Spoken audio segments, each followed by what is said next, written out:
बहुत ही अट्रैक्टिव सा दिखने वाला ये क्रीमी सा डिज़र्ट या स्नैक जो कि बहुत ही मज़ेदार, बहुत ही टेस्टी भी है, आपकी किसी भी दावत या पार्टी को चार चाँद लगा सकता है। अपनी वीडियोज़ में मैं अक्सर इस तरह की नई-नई रेसिपीज़ के आइडियाज़ भी आपके साथ शेयर करती रहती हूँ, ताकि आप पुरानी, सिंपल और सादा चीज़ों के साथ-साथ नई-नई रेसिपीज़ भी ट्राई करें। आई होप आपको मेरी ये न्यू क्रिएट की हुई रेसिपी भी बहुत पसंद आएगी। अस्सलाम वालेकुम, मैं हूँ Sadia Uzair. Welcome back to Sadia Uzair's kitchen. Recipe पसंद आए तो वीडियो को लाइक, शेयर और चैनल को सब्सक्राइब भी ज़रूर कीजिएगा। बिस्मिल्लाहिर्रहमानिर्रहीम। तो सबसे पहले यहाँ पर हम एक पैन में या सॉसपैन में शामिल करेंगे 1 कप फुल फैट मिल्क। साथ ही इसमें शामिल कर देंगे 2 खाने के चम्मच कस्टर्ड पाउडर, वनीला फ्लेवर या जो भी आपको पसंद हो। यहाँ पर मैंने इसमें वनीला फ्लेवर का ऐड किया है। इसके अलावा इसमें शामिल करेंगे 3 खाने के चम्मच चीनी। कस्टर्ड पाउडर की जगह पर अगर आप चाहें तो इसमें कॉर्नफ्लोर भी ऐड कर सकते हैं, लेकिन अगर आप इसमें कॉर्नफ्लोर ऐड करें तो फिर साथ ही इसमें 1 चाय का चम्मच वनीला एसेंस और थोड़ा-सा येलो फूड कलर भी ऐड कर दें। तो पहले सारी चीज़ों को इस तरह से अच्छे से मिक्स करेंगे। अभी इसके नीचे हमें फ्लेम ऑन नहीं करना। मिक्स करने के बाद फ्लेम ऑन करेंगे और मीडियम फ्लेम पर इसको इतनी देर तक पकाएंगे जब तक कि ये अच्छी तरह से थिक हो जाए।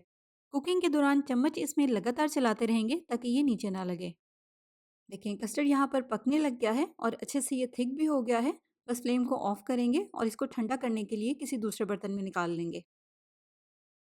अब पहले इसको रूम टेम्परेचर पर अच्छे से ठंडा होने देंगे, फिर उसके बाद इसको इस तरह से अच्छे से प्लास्टिक से या एयर टाइट कवर करेंगे ताकि ठंडे होने के बाद जो इसके ऊपर एक झिल्ली सी आ जाती है वो ना आए।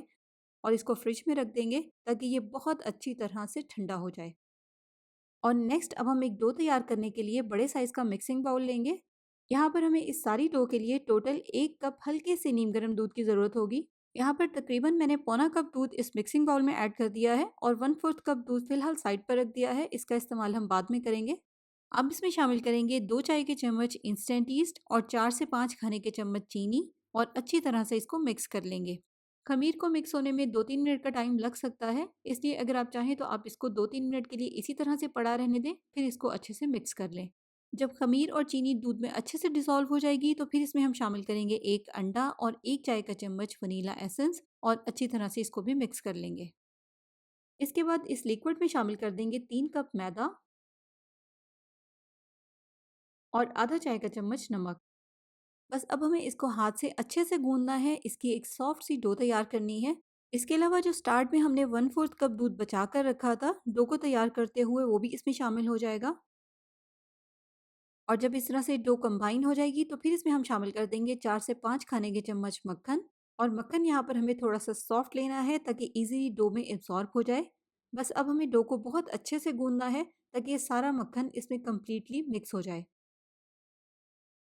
देखिए ज़बरदस्त सी, सॉफ्ट सी, नरम मुलायम सी डो यहाँ पर हमारी तैयार हो गई है और मक्खन भी आप देखें इसमें कितना अच्छे से मिक्स हो गया है। बस अब इसको कवर करके आधे पौने घंटे के लिए इसी तरह से पड़ा रहने देंगे ताकि डो में जो स्ट्रेचिंग है वो ख़त्म हो जाए, डो ठहर जाए और साथ ही साथ ये थोड़ी-सी राइज़ भी हो जाए। अब नेक्स्ट कस्टर्ड यहाँ पर अच्छे से ठंडा हो गया है। इसको मैं थोड़े से बड़े बाउल में निकाल रही हूँ क्योंकि इसमें हमें मिक्स करनी है क्रीम।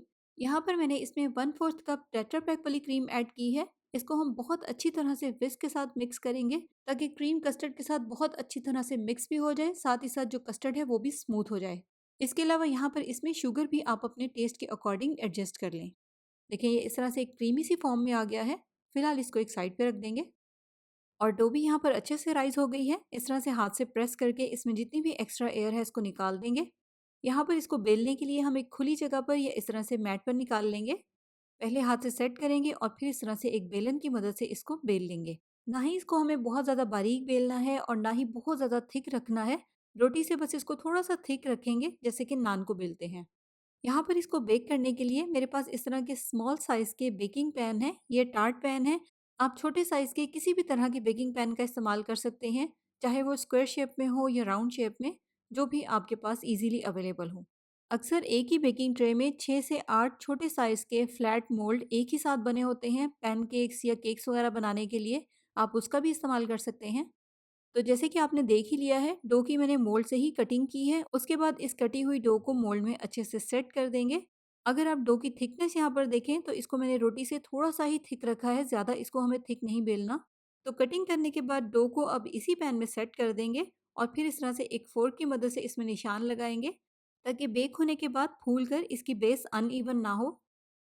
अब डो की एक साइड से इस तरह से लंबाई में बारीक-बारीक सी स्ट्रिप्स में कटिंग कर लेंगे। बस ये ध्यान रखना है कि स्ट्रिप्स हमें बहुत ज़्यादा मोटी नहीं रखनी क्योंकि बेक होने के बाद ये फूलेंगी। अब इस तरह से डो की ये 2 स्ट्रिप्स लेंगे और बहुत ही एहतियात के साथ हल्के हाथों से इसको दोनों साइडों से ट्विस्ट कर देंगे। बस इसको हमें टूटने से बचाना है क्योंकि इस पॉइंट पर डो जो है वो बहुत ज़्यादा सॉफ्ट होती है। इसके बाद इस ट्विस्ट की हुई डो को बहुत ही एहतियात के साथ उठाएंगे। अनइवन या एक्स्ट्रा डो को इस तरह से हम काट देंगे। इसके बाद इसको बहुत ही एहतियात के साथ बेकिंग पैन के किनारों पर सेट कर देंगे।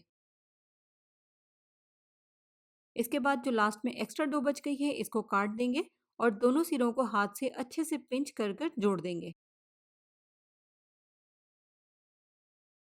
तो लीजिए यहाँ पर जो बेस है वो बेकिंग के लिए तैयार है। बेक करने से पहले इसके ऊपर हम लगाएंगे एग वॉश। उसके बाद इसको हम बेक करेंगे प्री हीटेड ओवन में 200 सेल्सियस पर। इसको 8 से 10 मिनट तक बेक करेंगे। थोड़े से हाई टेम्परेचर पे इसको बेक करेंगे ताकि ये झटपट से बेक भी हो जाए और इसके ऊपर जल्दी से कलर भी आ जाए। अगर हम इनको हल्के टेम्परेचर पर ज़्यादा टाइम के लिए बेक करेंगे तो ये फिर सॉफ्ट सॉफ्ट नहीं रहेंगे बल्कि ड्राई से हो जाएंगे। तो देखें यहाँ पर ये कितने ज़बरदस्त से बेक हो गए हैं। अब सबसे पहले अपनी पसंद का कोई भी जैम लें, उसको चंद सेकंड्स के लिए माइक्रोवेव में मेल्ट करें और इसकी एक अच्छी और थिक सी लेयर इस ब्रेड के ऊपर अप्लाई कर दें। यहाँ पर मैंने एप्पल जैम को मेल्ट करके इसके ऊपर लगाया है, लेकिन आप चाहें तो आप अपनी पसंद का कोई भी जैम या शहद भी अप्लाई कर सकते हैं। इस तरह से अच्छे से जैम को ब्रेड के हर तरफ अप्लाई करना है, इसके अंदर और बाहर डिज़ाइन पर भी बहुत अच्छे से। बस कोई भी जगह खाली ना रहे, एक अच्छी और थिक सी लेयर इसके ऊपर अप्लाई करनी है, वरना फिर ये ब्रेड आपको वहाँ से फीकी सी लगेगी। सभी ब्रेड पर एक ही साथ जैम लगाने के बाद फिर इसमें हम कस्टर्ड क्रीम फिल करेंगे। इस तरह से पाइपिंग बैग की मदद से डाल दें या फिर आप चम्मच की मदद से इसमें फिल कर दें। अब कस्टर्ड क्रीम डालने के बाद थोड़ा सा फ्रूट जैम इस तरह से इसके ऊपर भी डाल देंगे। ये रेस्पबेरी फ्लेवर का फ्रूट जैम है, आप कोई भी ले सकते हैं। अब एक टूथपिक्स या वुडन स्टिक लें और इस तरह से इसके ऊपर डिज़ाइन बना दें। कंप्लीट डिज़र्ट जब तैयार हो जाएगा तो इन सभी चीज़ों का जो कॉम्बिनेशन है ना वो बहुत मज़े का लगेगा।